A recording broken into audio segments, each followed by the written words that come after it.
धर्म और शास्त्र को जानना और समझना हमारे लिए बहुत ज़रूरी होता है। अगर हम अपने धर्म को नहीं समझते हैं तो कहीं ना कहीं हम खुद को नहीं पहचान रहे हैं, अपनी संस्कृति को नहीं पहचान रहे हैं। आने वाले दिनों में श्राद्ध शुरू होने वाला है, जिसे हम पितृपक्ष भी कहते हैं। क्या दोनों चीज़ें एक जैसी होती हैं या इनमें कुछ फ़र्क है, ये सब जानेंगे समझेंगे। हमारे साथ आचार्य राजेंद्र तिवारी जी हैं, जो बताएंगे कि धर्म का जो ये पहलू है जिसमें हम श्राद्ध मनाते हैं, क्या होता है, सबसे पहले किस तरीके से चीज़ें होती हैं और अपने पितरों को हम कैसे याद करते हैं। इन सारी चीज़ों पर हम इन सर से बात करेंगे। सबसे पहले आचार्य जी, बहुत धन्यवाद हमसे जुड़ने के लिए।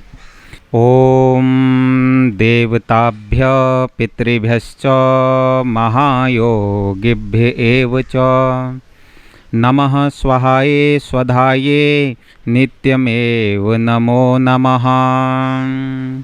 आपका सहृदय धन्यवाद। बड़ा ही श्रेष्ठ प्रश्न आपने पूछा श्राद्ध पक्ष और पितृपक्ष के बारे में। आने वाले 20 सितंबर से लेकर के 6 अक्टूबर तक इस वर्ष श्राद्ध पक्ष प्रारंभ हो रहे हैं। आश्विन मास की जो कृष्ण पक्ष की जो तिथियां आती हैं, आश्विन मास का जो कृष्ण पक्ष है उसे पितृपक्ष बोला जाता है।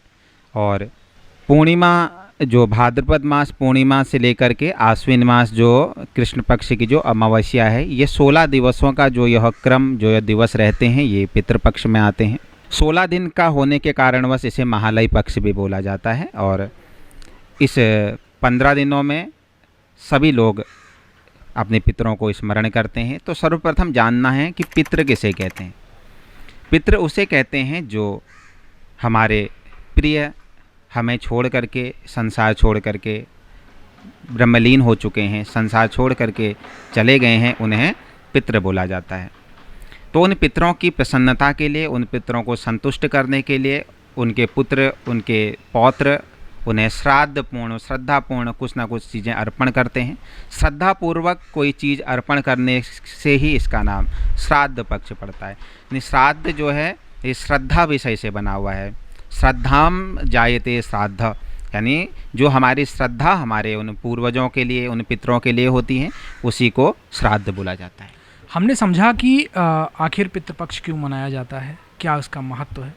आने वाले 20 सितंबर से पितृपक्ष शुरू होने वाला है, तो पितृपक्ष के लिए आप भी तैयार रहिए, अपने पितरों को याद कीजिए और उनके प्रति जो आपका ऋण है वह ज़रूर चुकाइए।